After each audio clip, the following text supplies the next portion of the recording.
What's up everyone? Welcome back to my channel. Today we're gonna talk about different processing methods. Let's dive into it. So first we have the traditional processing methods, which are natural, honey and washed process. So the major difference between these three methods are actually the contact time of the coffee cherry fruit with the coffee bean. So the contact time of the fruit changes the flavor of coffee. Natural, it's also called dry process, and it's used in Ethiopia or drier areas, and it's a pretty straightforward process. So they pick the ripe cherry and they lay out to the sun to dry. Usually takes like 3 to 4 weeks to dry, and after the cherries are dried, they are gonna go through a hulling machine to remove the dry skin, and it is known to have a fruitier flavor than other processing methods. Now, washed coffees, the cherries are picked between 8 to 12 hours after their cherries are picked. The fruit is gonna be removed, and then they will wash it with water. That's why it's called washed coffee, and it has a generally more clean taste. Honey became popular in Central America, like Costa Rica and El Salvador. So in the honey, you can also find yellow honey, red honey, and black honey. The difference is actually the dried bean color. If it's darker, it's black honey. If it's a little color, it's red honey. So with honey process, the cherries are gonna be depulped after 8 to 12 hours after picking, so like washed process. But the mucilage, it's the sweet jelly-like skin that the bean has, is left on the bean. And for producing yellow honey, the depulped beans with the mucilage on it are gonna spread out. They are gonna lay out into the sun for fast drying. Red and black honey, they have a more fruity and fermenty taste than yellow honey. So the beans are gonna pile up in the greenhouse, so it's gonna ferment, and then the workers, they agitate and rotate, aerate the beans, and then raked out to dry. It takes also about 2 to 3 weeks for the beans to dry or to reach around 11% moisture content. So honey processed coffees generally have like a balanced taste with medium acidity but more sweetness. So it's like between natural and washed. So yellow honey is most mild and resembles washed coffee. Red honey, it's like fruity and syrupier texture. Red honey is sweeter, fruitier, and with a syrupy body. Black honey has a more creamier, winey, boozy taste with creamy body. Let's talk about alternative processing methods. So I searched about them, and there are really a lot of them, and they are usually simply described different fermenting methods.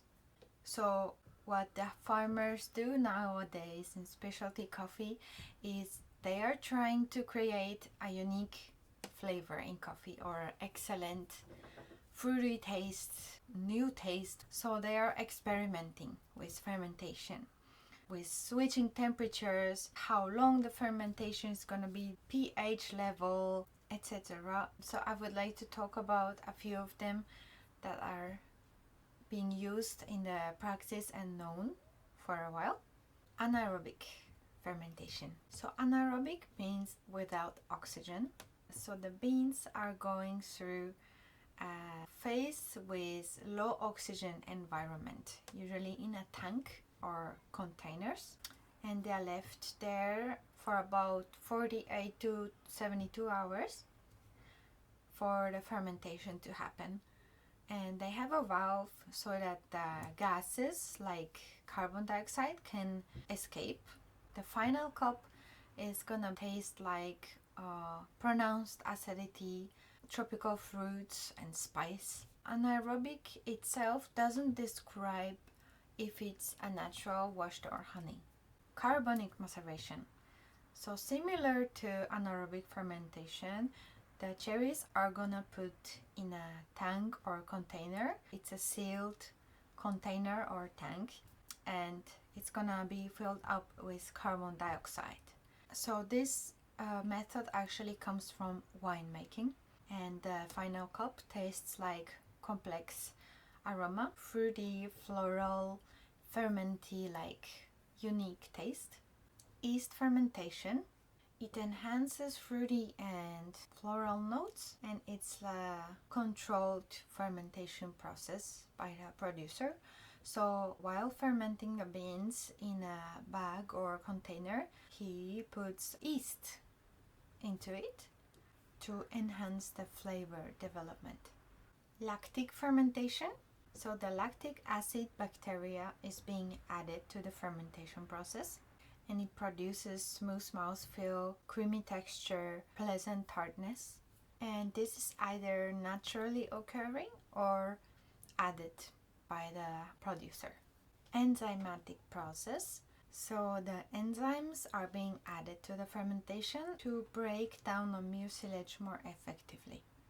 It helps clean the beans and has an influence on the flavor profile. It is going to enhance sweetness, clarity, and brings out the natural coffee characteristics.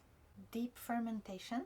With this method, the beans are being fermented in a lower temperature for a longer period of time. And the final cup, you will find a deeper, more complex flavors and a more layered profile. It highlights earthy and savory notes. Hydro honey. This is actually a very interesting processing method. Complicated, so not easy to remember, but it is actually a combination of natural, washed, and honey process. So the sun-dried cherries, that's natural, are gonna be rehydrated into water, so that's a washed. And finally, the cherries are gonna be depulped and dried for like 12-15 days, and that's a honey, and it creates a clean, unique flavor in the cup with syrupy texture. Soft wash. As the name says, it's a wash process but with a gentler washing process. So the cherries are gonna be depulped, and they ferment the cherries with shorter and softer washing process so that it retains more sweetness and fruitiness in the coffee. The final cup is gonna be delicate and refined. Culturing, infusion. So this area isn't really determined yet which method process exactly it means, and it's kind of a gray area still. So producers, they don't really always want to talk about it openly, but we've learned in a specialty coffee scene that we should be transparent from farm to cup. So this is something new. At the moment, there is a fruit infusion or fruit fermentation or fruit maceration, and people can get mixed up with these terms, but let's call it infusion or culturing at the moment. So with this method, what the producers are aiming to achieve is a unique flavor in coffee. For example, a very strong flavor of melon or very strong flavor of strawberry, that you feel like this tastes like melon and strawberry. So it's something unique that we didn't have in the original coffee flavor. In order to achieve this result in the final cup, producers are experimenting with yeast from different fruits and herbs and vegetables to aim for a specific flavor profile in the final cup. And it doesn't always happen in this way, that if you put apricot to ferment the coffee cherries with, the taste is gonna come out apricot-y. It doesn't always work like that, so it needs some knowledge and experimenting. We can see this process using culture, like for a product like yogurt. So what they do to make yogurt is they put a starter culture into milk and then mix it and let it ferment, and it turns to yogurt. So it's similar in coffee. The culturing is being added to the fermentation process to yield a more complex flavor and aroma to innovate the specialty coffee scene. The most important takeover from this area at the moment is to be transparent as a producer and as a roaster and as a barista, that a specific yeast or bacteria from this vegetable or this fruit was being used, so that we know that the coffee not only has the taste of the variety or terroir of the coffee itself, but a special unique flavor that wasn't originally naturally in the coffee is being added to the coffee. So there is a worry about, because this culturing and infusion can drastically change the flavor of coffee, some producers might not give the same care and attention for the processing and farming, because they can yield an excellent tasting coffee anyways. But in the same time, it also can mean that more farmers can start using this infusion or culturing method to achieve greater flavor results in their coffee, so that they could have a better income and living. And I'm sure there will be always new processing methods in the market, and if you wanna stay updated, please check out the World Barista Championships. You can follow them along to get to know even more crazy new experimental processings.